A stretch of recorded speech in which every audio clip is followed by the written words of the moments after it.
Bismillahirrahmanirrahim. Assalamualaikum warahmatullahi wabarakatuh.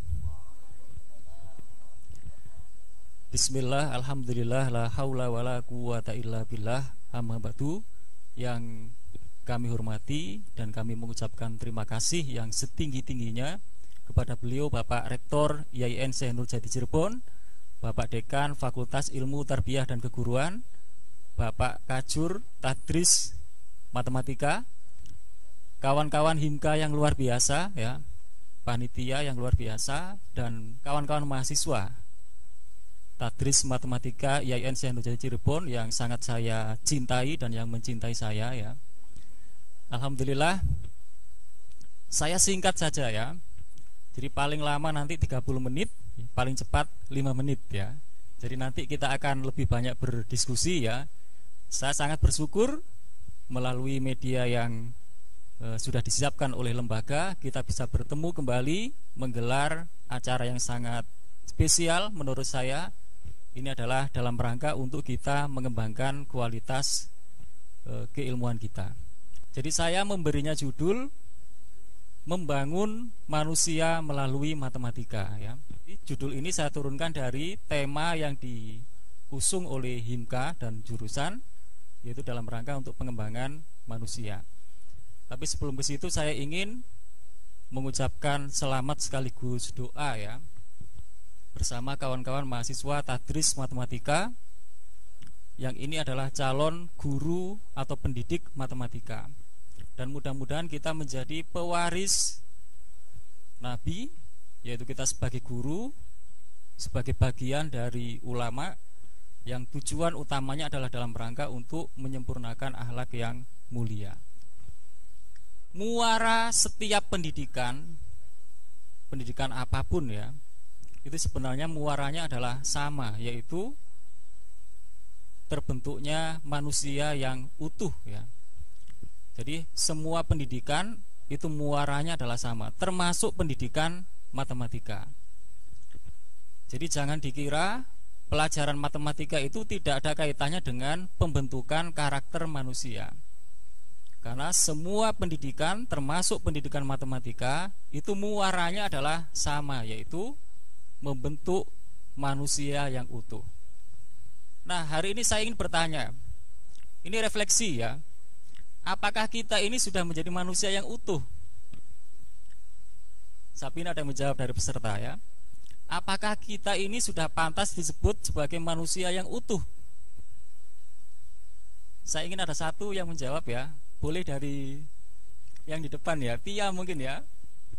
Apakah Tia itu sudah menjadi manusia yang utuh? Baik Pak, izin menjawab ya Pak. Untuk fisik terlihat mah alhamdulillah utuh. Nah mungkin untuk keseluruhannya belum utuh Pak. Mungkin ada cita-cita yang belum tercapai, ada tujuan yang belum tergapai, seperti itu Pak. Jadi masih ada tujuan yang harus dicapai. Terima kasih Bapak. Terima kasih Tia ya. Ini mewakili teman-teman ya. Jadi Tia mengaku dia belum utuh ternyata ya. Jadi dari sisi bentuknya dia mengaku sepertinya sudah utuh Pak. Tapi ada bagian-bagian tertentu yang menurut saya belum. Ya, karena manusia itu disebut utuh kalau apa? Oke, kalau fisiknya ya ada kepala, ada tangan, ada kaki dan seterusnya ya. Lalu apalagi selain itu? Ada pikirannya, lalu ada hatinya, ada perasaannya, ada kreativitasnya, ada moralnya, ada dan banyak lagi ya. Jadi kalau kita bertanya, saya juga begitu ya, saya tidak berani sampai dengan hari ini mengaku sebagai manusia yang sudah utuh, nggak berani. Bahkan mungkin sampai hari kiamat, sampai meninggal, saya tidak akan berani mengaku saya ini sudah menjadi manusia yang utuh ya.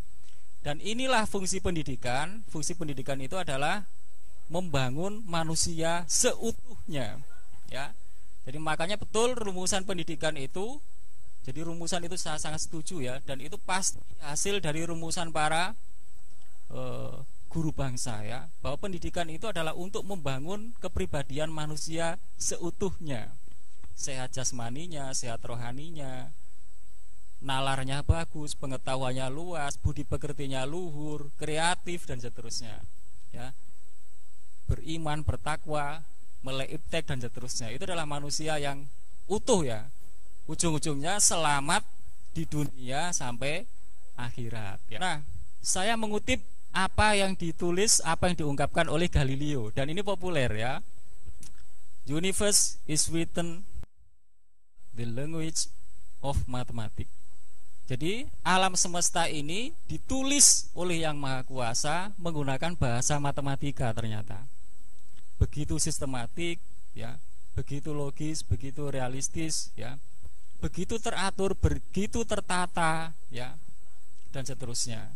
Sehingga Galileo itu kemudian mengakui itu, menemukan itu ya, menemukan pola-pola dan seterusnya. Universe is written on the language of mathematics ya. Nah, saya berangkat dari situ ya. Kalau begitu belajar matematika itu berarti harus belajar tentang apa ya. Makanya tahun 2010 saya menulis sebuah buku berjudul, ini sekaligus promosi lagi Pak Kajur ya, nggak apa-apa ya. 2010 saya menulis buku berjudul Membumikan Matematika, dari kampus ke kampung. Tadi saya lupa, biasanya setiap seminar-seminar begini saya membawa 5 buku untuk dibagikan gratis. Membumikan matematika dari kampus ke kampung. Jadi matematika itu yang dibawa pulang dari kampus ke kampungnya itu apanya? Nah, itu dibahas di situ. Saya tidak akan menceritakan itu panjang lebar, nanti bisa dibaca di bukunya ya. Kalau mimpinya belajar matematika itu bisa membentuk karakter, mimpinya ya. Karena di matematika itu kan matematika itu memuat beberapa komponen ya. Jadi yang pertama adalah matematika itu berisi tentang konsensus-konsensus. Matematika itu berisi tentang konsep-konsep. Matematika itu berisi tentang prinsip-prinsip. Matematika itu berisi tentang keterampilan-keterampilan ya. Contoh, saya tidak akan mungkin membahas itu semuanya di sini ya. Contoh begini, matematika itu yang pertama berisi tentang konsensus-konsensus. Kesepakatan-kesepakatan. Jadi orang matematika itu adalah orang-orang yang mudah diajak untuk bersepakat dan mudah untuk memegang kesepakatan. Itu salah satunya. Contoh ya. Kalau ini simbol apa ini? Ini simbol apa ini? Ini simbol apa ini? 2. Orang sedunia tahu ternyata ini simbol 2. Yang kalau ditanya siapa yang menyepakati ini adalah simbol 2. Para pendahulu kita membuat kesepakatan, ini adalah simbol untuk melambangkan bilangan 2. 2, kan begitu ya. Jadi pendahulu kita membuat kesepakatan, lalu dipublikasikan, lalu kesepakatan itu berlaku universe. Sehingga kalau saya bertemu dengan orang Arab, lalu saya bertanya, siji tambah siji piro? Ya, dia nggak paham ya. Saya ketemu orang Inggris bilang begitu, loro tambah papat piro? Nggak ngerti ya. Tapi begitu saya menulis begini, terus begini, terus begini, terus begini, terus titik, dia langsung bisa maju ke depan, langsung bisa menulis begini. Kenapa? Karena dia tahu ini melambangkan apa. Dia tahu ini melambangkan apa. Dia tahu ini melambangkan apa. Dia tahu ini melambangkan apa. Dia tahu titik-titik itu melambangkan apa. Ya. Jadi matematika itu pertama kali yang ditanamkan pada kita adalah kesepakatan-kesepakatan. Nah, nanti pulang ke kampung, pulang ke masyarakat, dia sudah tertanam karakter, ya. Jadi dia mengakui adanya kesepakatan-kesepakatan. Dia sudah terlatih untuk memegang kesepakatan-kesepakatan itu, ya. Sehingga itu tertanam dalam kepribadiannya, ya. Dan di kehidupan sehari-hari, nanti kalau waktunya sudah mau habis diingatkan, Pak ya. Jadi ada timernya. Jadi dalam kehidupan sehari-hari 5 menit lagi ya, oke. Jadi dalam kehidupan sehari-hari berapa banyak kesepakatan itu? Banyak banget, betul nggak? Kita berjalan di jalan, kita sebelah kiri, betul nggak? Di Indonesia orang semua berjalan di sebelah kiri. Itu tidak usah ditanyakan kenapa, betul nggak? Itu hanya sebuah apa? itu hanya sebuah kesepakatan. Sudah disepakati di Indonesia itu kalau berjalan sebelah kiri. Di negara yang lain dia sudah menyepakati kalau berjalan sebelah kanan. Dan jangan bertanya mengapa. Jadi di matematika itu yang paling awal sekali mereka diajak untuk bersepakat dengan simbol-simbol. Mereka diajak untuk bersepakat dengan aksioma-aksioma. Kan itu ya. Lalu setelah itu kita diajari bernalar secara logis, menghasilkan sebuah teorema ya. Lalu teorema itu dikembangkan lagi menjadi teorema berikutnya dan seterusnya. Nah, itulah yang biasa diajarkan dalam matematika. Harapannya begitu kita terbiasa dengan pola pikirnya, nanti terbangun karakter-karakter yang itu dipentingkan ternyata dalam kehidupan bermasyarakat.